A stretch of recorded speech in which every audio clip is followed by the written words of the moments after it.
Dear colleagues, first of all, I would like to thank the organizers for this possibility to participate in this conference, which is a great pleasure and honor for me.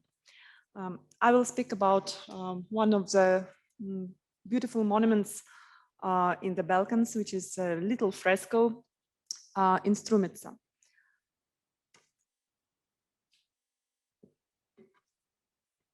The fresco depicting the 15 martyrs of Tiberiopolis was discovered by Dimce Kotso and Petar Milković Pepek in 1973. It is located in one of the early Byzantine tombs that emerged on the ruins of an early Christian basilica in Strumica. The researchers linked the appearance of the fresco with the next stage of the existence of the complex, when a church of the inscribed cross type was built on the site, and the tomb was turned into a sort of a crypt. According to Kotso and Milković Pepek, the construction of the church and the creation of the fresco date back to the end of the 9th, beginning of the 10th century. The scholars noted the proximity of the architectural features of the church and style of painting to the works of Constantinopolitan circle. Later, Cvetan Grozdanov connected the new church and the fresco in Strumica with the events known from the Passion of the 15 Martyrs. Parts of the relics were transferred to Bregalnica under Tsars Boris and Simeon, where another church dedicated to the martyrs was built, and the liturgy was conducted there in the Slavic language. This, together with some other evidence from the written sources, allowed Grozdanov to link these events with the activities of St. Clement of Ohrid. These assumptions, as well as the dating of the church and the fresco in Strumica to the end of the 9th, beginning of the 10th century, were adopted by other researchers, including Elizabeta Dimitrova and Sasha Koronovsky. In this paper, I want to consider in more detail the style of painting and clarify its place in the context of the Byzantine art of the late 9th, first half of the 10th century. The fresco is located in the western wall of the vaulted tomb in the western part of the cross-domed church. Unfortunately, back in the pre-war period, this wall was breached and a significant part of the fresco was lost. This image can be considered as evidence that the tomb was turned into a chapel or martyrium dedicated to the memory of the 15 martyrs. Probably this room, in which 2 or 3 people can be present at the same time, was used for commemoration services to the saints. The busts of the martyrs were placed in 3 rows. The scale of the images is very small, which makes them look not so much as a fresco, but like an icon. The saints are represented as people of different ages and status. Based on information from the Passion, Grozdanov identified the 4 saints in the upper row as Bishop Timothy, Comasius, Eusebius, and Bishop Theodore, who fled from Nicaea to Tiberiopolis in the time of Julian the Apostate. The saint on the right side in the lower row was identified as Deacon Thomas, one of the martyrs who joined the emigrants already in Macedonia. This identification seems generally convincing, though some questions raised by the 2 middle figures in the top still remain. The Passion says that Eusebius was a monk, just as Comasius, who used to be a warrior before becoming a monk. However, in the Strumica fresco, the second saint is represented in a chiton and a himation, blessing with his right hand. Most probably in his left hand he holds the gospel. Otherwise, it could be the tableon, a rectangular patch on his himation. The third saint held a gospel in his left hand and the cross in his right. He is dressed in a red-brown cassock with a petrachilion or mantle, which indicates his priestly or monastic rank. Only the 2 half figures on the left in the upper row are in satisfactory condition, allowing to judge the stylistic features of the painting. Saint Timothy and Saint Comasius are depicted as middle-aged people with dark hair and beards. Saint Timothy is dressed in a light blue philonion and a white omophorion. Saint Comasius wears a similar light blue robe and a purple tunic. The faces of the both saints are painted in a multi-layered technique, similar to icon painting. On the light greenish lining, the artists put layers of ochre and brown.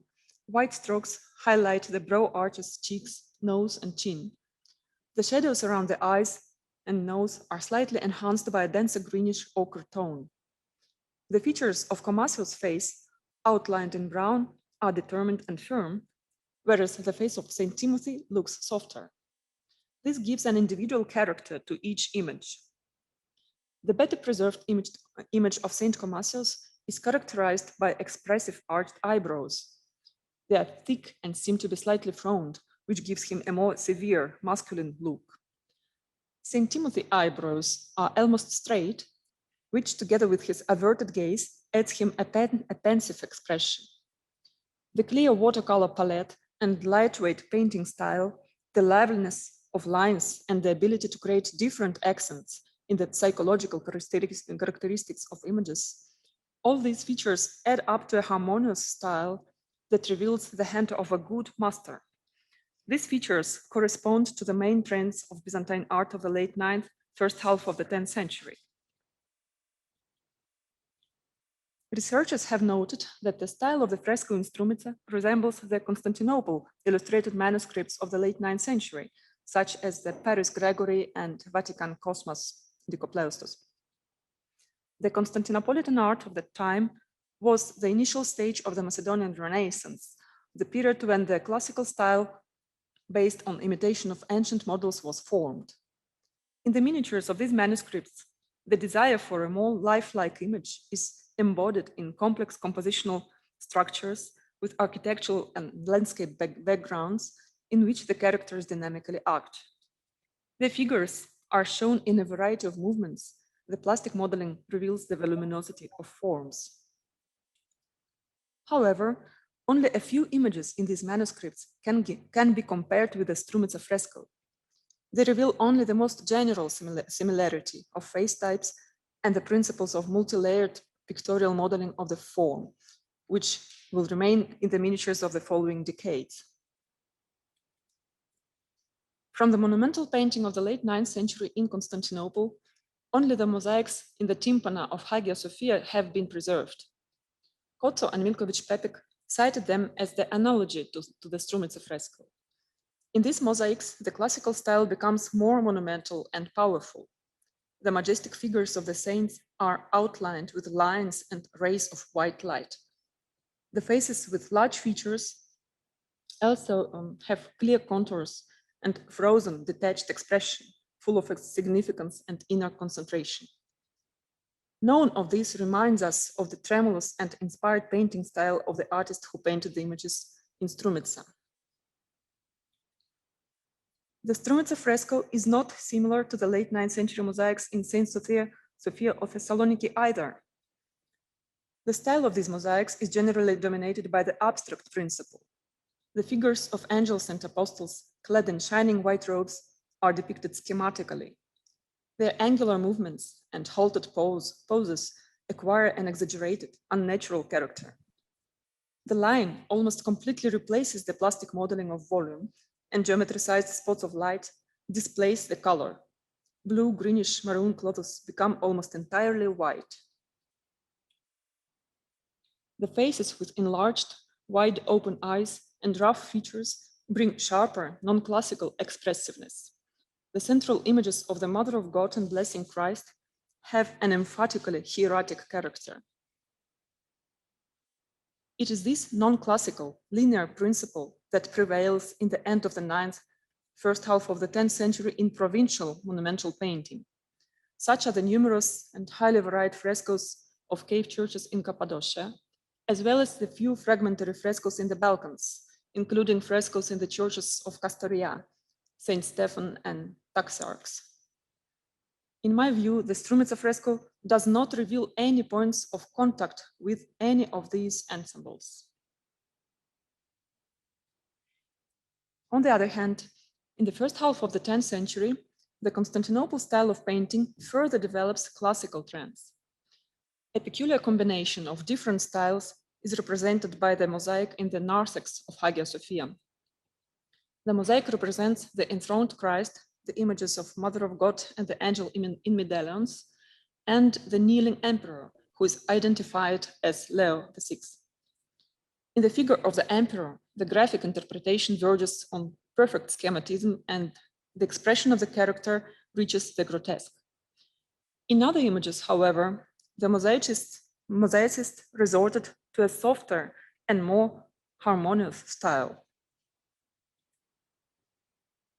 A very picturesque interpretation distinguishes the face of the angel in the medallion. The face and cloth are almost of the same tone, which makes it seem that the angel's clothes and face are equally flooded with bright radiance. The main tone of the face is in many places replaced by strokes of light pink blush and shades. The raised eyebrows, the eyes looking to the side, and the nose are outlined in light brown lines. The mouth seems to be slightly open, its shape generally only outlined by a few strokes of light olive, brown, and red hues. The image of the angel is full of movement and inspiration, a sense of flight and radiance.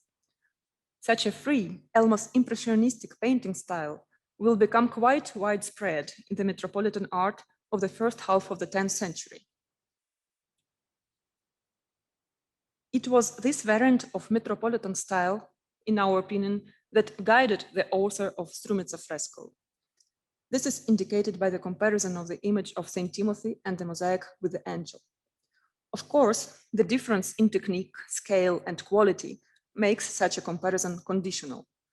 And yet, in the Strumica fresco, we see a similar approach to the form, without a clear stereometric construction of the volume, typical of the miniatures of the metropolitan manuscripts of the late 9th century, and without the schematic graphic constructions that dominated in the mosaics of Constantinople and Thessaloniki at that time. But it is similar with freer pictorial interpretation. And the very nature of the images of the martyrs of Tiberiopolis have obvious tendency to greater emotionality and psychological specificity, which is outlined in the mosaic of the narthex of Hagia Sophia. The development of this trend can be seen in a number of icons of the first half of the 10th century, such as the washing of the feet, St. Zosimos and Nicholas, the history of Mandilion from the monastery of St. Catherine on Mount Sinai, and some others. These are the works of small format with painting executed in a rich, loosely manner, with an open brush stroke and bright colors, without gradual, careful modeling of surfaces. The figures seem light and flexible. The facial features and lines of the draperies look as though sloppily sketched. The same tendencies have been also found in the miniatures of the metropolitan manuscripts, such as the homilies of John Chrysostom from Athens, the Leo Bible from the Vatican Library of the second quarter of the 10th century, the Trebizond Gospels from the Russian National Libraries in St. Petersburg from the third quarter of the 10th century, and others. All these miniatures were made in a similar picturesque manner, with highlights, rapid lines, and strokes, often only barely outlining the forms.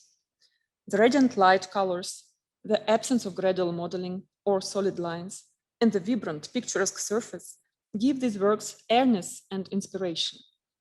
This corresponds to the nature of the images, which are often endowed with vivacity, spontaneity, and elation. In the Trebizond Gospel, the types of faces and artistic techniques are very similar to our fresco. Thus, the image of the martyr from Strumica can be compared with one of the images of Christ in the Trebizond Gospel. They were made in a similar picturesque manner and, in general, are alike in character, immersed in thought and focused.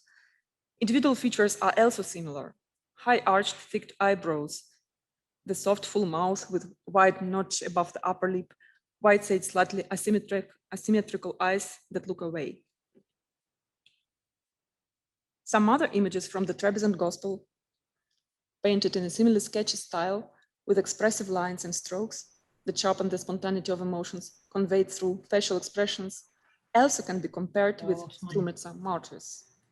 The bright, shining tone, watercolor gamut, and fading, even trembling, drawing, give these images a thrill and emotionality.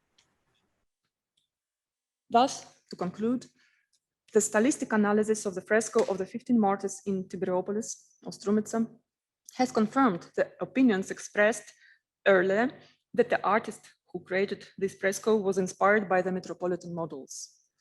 Taking into account the analogies discussed above, we propose to date this fresco to the second quarter of the 10th century. This does not contradict the data of written sources and indicates the development of the cult of the 15 Martyrs in Strumica during the 10th century and the artistic ties of Macedonia with Constantinople at that time. Thank you very much for your attention.